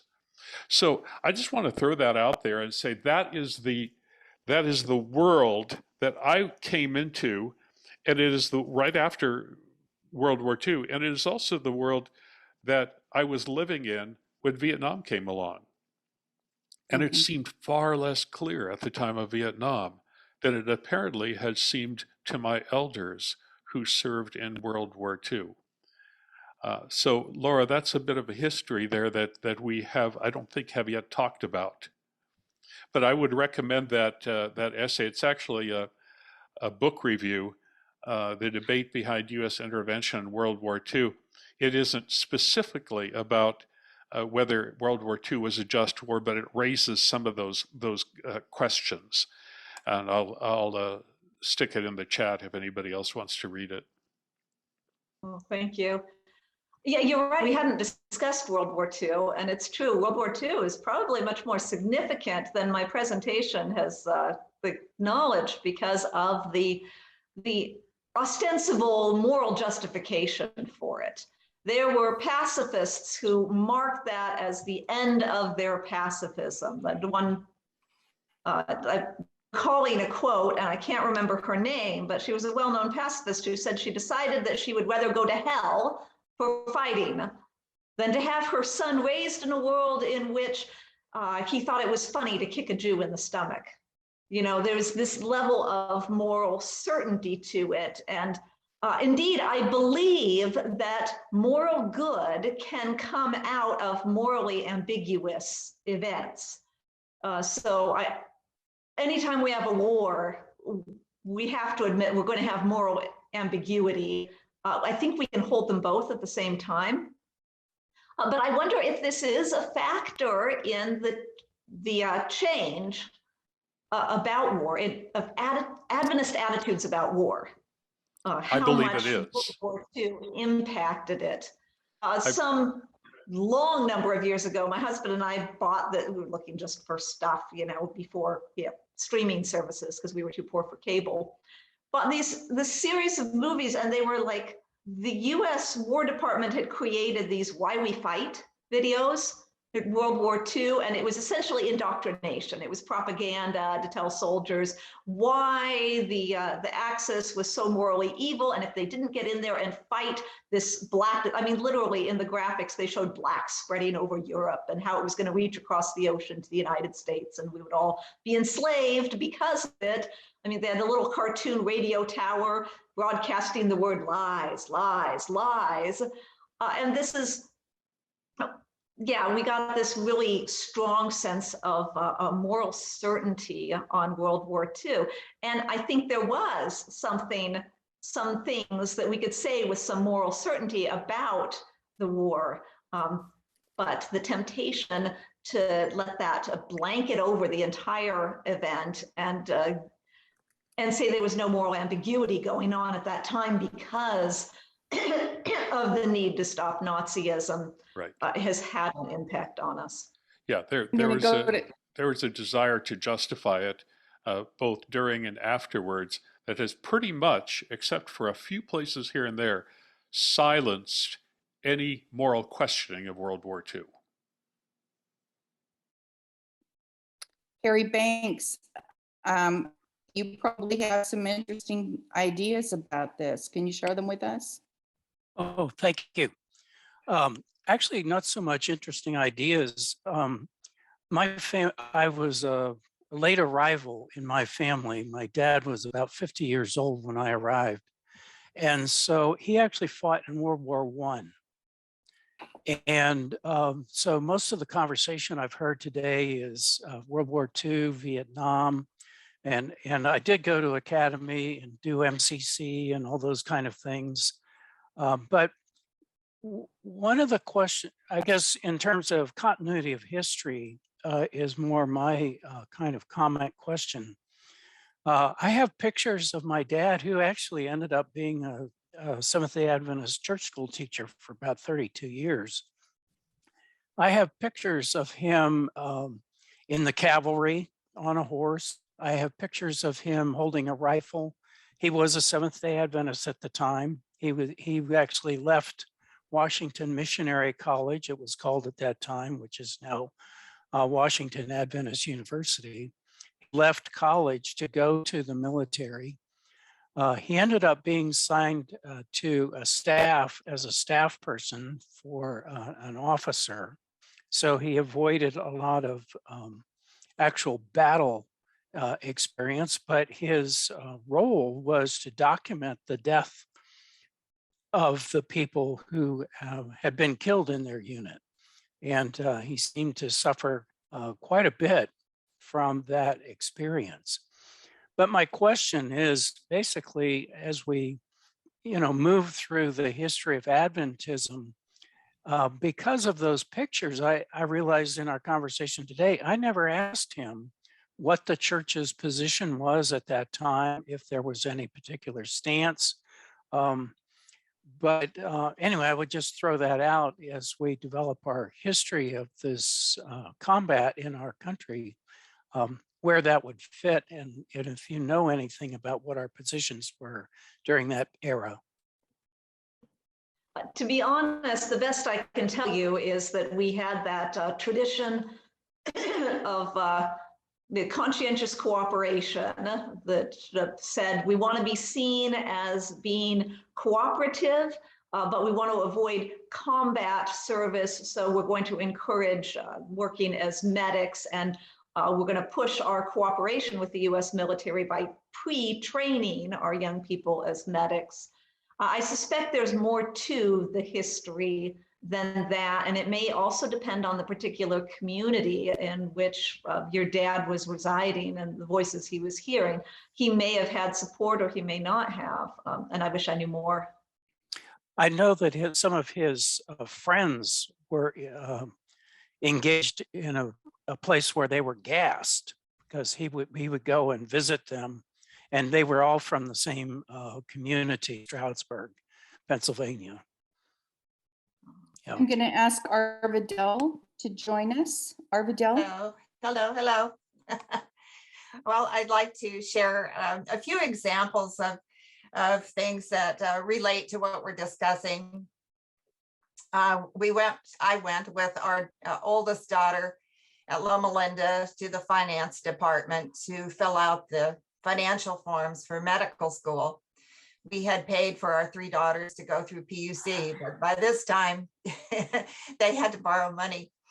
And so the finance advisor that we were assigned said, well, be sure that you take out the loans to go to medical school. And she shared the story in their family. I think it was her son-in-law, her daughter's husband, wanted to go to medical school, and instead of borrowing the money, he signed up with the military to get a free medical education. And of course, you can imagine we weren't at war when he signed up for those loans, but of course we went to war in Iraq, and he got sent to Iraq. And the family contacted the military, the government, and tried to make an arrangement where they could pay off the loans. And that there was no way, they would not budge. So I think that some of the shift in the culture of our church about no longer an emphasis on non-combatancy is because other deals are being made for, for education. And also a friend of mine, her 2 children, a son and a daughter, they both got their college degrees, but the economy was bad and they couldn't get jobs. and my friend was not in a financial position to help her children. So they had to join the military. I mean, that was really an option that saved them, but other people were shocked that they would join the military. And then just another kind of an example was that, somebody brought up, people that work, they're Adventists, but they work as police officers, or they work in the military and they have to work on Sabbath. And Barry Black has to, and did, he has to serve the government on Sabbath sometimes. It isn't always just Monday through Friday. And of course, my personal bias is that the church would probably have less control over things like that, and that we'd be a little bit, I would like to see it where a Seventh-day Adventist would be an airline pilot and hold that job. They might have to fly the plane on Sabbath. That would be okay with me, but it isn't okay for everybody. In our church, we had a pedophile who married a woman who'd been married before, and she had 3 young daughters. And she was a surgical nurse up at the hospital, which is a very responsible job. She worked long hours. She was up early and so forth, sometimes home late. Anyway, the pedophile, her husband, molested the youngest daughter from age 11 to age 15. Until she had a nervous breakdown and she was advised to contact the social services.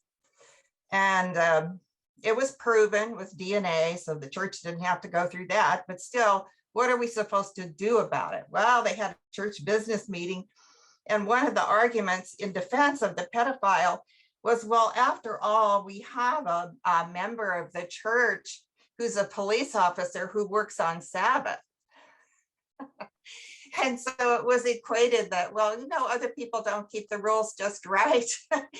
And so yeah, it was whitewashed in that way, which is just unbelievable to me. But it's interesting. We don't have discussions about these things in the church, and that's what I like about this group, is that we're able to kind of look at things from a different angle and look at things about how do we equate, a pedophile who was actually very active. He was the church elder, actually. How do we equate that with someone who might have to take their turn working on Sabbath? Of course, if you're a nurse or a doctor and you have to work on Sabbath, that's okay. So I mean, it's just, I have a real problem with that. And I would like to see the church have less control and less arbitrary rules. But this poor police officer and his wife, he was also a physical therapist, had graduated from Loma Linda, but he also felt the calling to be a police officer. And they attended church for a while, for quite some years. But as the church, more and more sort of fundamentalist right-wing type people moved into the church, they did not attend. I would say for the last 6 years or so, they have not attended the church, which was a real loss because they were really very nice people. That's all I have to say. Laura, did you want to respond to that? No, just I'm grateful for this space where we can hear all these perspectives, and I like hearing these stories. Not the one about the pedophile. I didn't like to hear that one.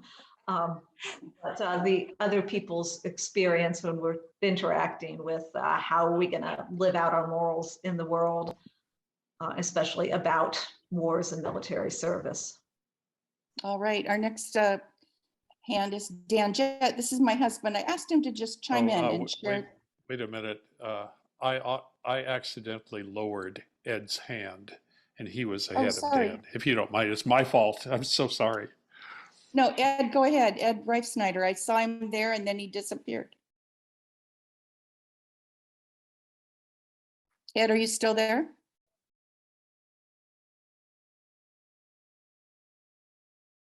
There we go. Sorry, I couldn't get the mute thing working. Go ahead. This is going to seem unrelated, perhaps, but I notice across Christendom today, there's a growing interest in the idea that the kingdom of heaven is now. Jesus talked about that quite a bit, actually, 2,000 years ago. Now, the kingdom is among you, the kingdom is now, the kingdom is here. And historically, in our faith tradition, there's been a tendency to focus on the future kingdom. We want to do eschatology. We want to prepare people for the coming of Jesus. We want to talk about what happens in the end days. And not that much focus on the present kingdom. I wonder if it would make any difference in the issue we're discussing about war and violence and Christianity if we as a people group were focused on demonstrating the values and norms of the kingdom now. And if that were our focus, where we said, hey, there's a world out there that needs to see the kingdom now, and what the kingdom means and its values and its behaviors and norms. Jesus seemingly gave no support whatever to either violence or something like Christian nationalism. If we look back at our prime example, so I'm just wondering if more of a focus on demonstrating the kingdom now would actually influence how we think about the issue we're discussing today. Laura, do you have a response? Well, yes, that is an interesting question. Yes, it's very a good reading of scripture that the kingdom is both ahead of us and yet right now. It's both near and far, that the kingdom of God is something Jesus said he's beginning right then in his experience among the people. And definitely the idea of portraying or living within the kingdom now will make a difference. The question you're going to have to face, of course, when you do that is if we're talking about individuals living that the perfect reality, or on the other hand, some read it as we've got to make the kingdom of God through our improvement of government, through essentially, it can also be used as an excuse for Christian nationalism. But I agree, if I, as an individual believer, live the principles of peacemaking now, I can make something better. And if we as a whole people apply that, we could have something different than what we see now. Dan Jett, I'm going to ask you to unmute and share your thoughts with us. Okay. I've got lots of comments about that. Yes, Gina suggested that I talk about my father, and I can do this as a, occasionally Lauren has asked me for the non-Adventist perspective because I wasn't raised as an Adventist. Certainly my family was not Adventist. I joined the church later on as an adult, and actually in Lauren's congregation in Palo Alto, California, after he'd actually moved on when I joined the church. But I credit him for bringing me to the ideas that I think are good about the Adventist denomination. And I still hold it against you that you didn't let me baptize you. He was surprised when he was surprised when I actually joined. He thought I was going to be a holdout. But when the talk turned to World War II, I think of my father immediately, who again was not Adventist, not particularly religious, joined the Navy 2 years prior to the start of the war, the American part of the war, hoping to earn money for college. He was very poor in the state of Washington, picked apples, was a lumberjack, was ready to muster out from his duty in Pearl Harbor. When the war began, he was a radioman below deck on the USS Maryland battleship. When the attack occurred, he endured the whole attack under the decks, giving signals about how this was not a drill. Didn't really realize the state of the devastation until hours and hours later when he got up onto the deck. And that start of the war was an awful experience for him as they waited days and days, and he could hear sailors tapping on the underside of the Oklahoma, which had capsized, and they were not able to get them out because of lack of tools and worry about additional attacks from the Japanese. From that point on, he was in almost every major battle in the Pacific, seeing carnage all across the Pacific theater. ended up on another ship in Tokyo Harbor to see the surrender of the Japanese at the end after 2 atomic bomb attacks. His experience, I was proud of him, as most of us in our generation were of our fathers. I am not convinced he was proud of his service. Very much regretted the disasters that took place throughout the war, not the least of which was the deaths by friendly fire from our own service people against each other. But I'm convinced now that what he did in the war contributed to him being an agnostic, if not a complete atheist in his beliefs. It didn't bring him closer to God. It didn't bring him to Christianity. So it was not always, and I think he rebelled at the term of the greatest generation, although I was also kind of proud of that because of the person he was, but maybe not because of their service in the war. But this was an effect, and Gina, I think, referred to the lingering effects of post-traumatic stress syndrome. I think he had some of that. I think most of the individuals who served in combat, and even those who didn't serve in combat were adjacent to it in a lot of ways, suffered from that. So it's just a comment about how it affects a belief can affect a belief in Christ, a belief in God, a belief in the hereafter. And I'm convinced, because of the kind of noble individual he was, self-sacrificing, family physician who was much revered in his community, did great works, was an author of interesting pieces, quite a Renaissance man, that I believe he was a very moral man, and I will see him again. This is my belief. Lauren argued in a certain way for that inspired me to continue thinking about that. And I believe Christ has a way to open that door for him and hold it open for me as well. And that's all I wanted to say about it. Wow, thank you for sharing that. I do wonder sometimes if human beings really are capable of carrying the moral weight of harming others in the way that we end up having to do in war. Your story about your father is very moving because, yeah, on the one hand, you're proud of him, but he was the one carrying the weight, and you saw how it affected him.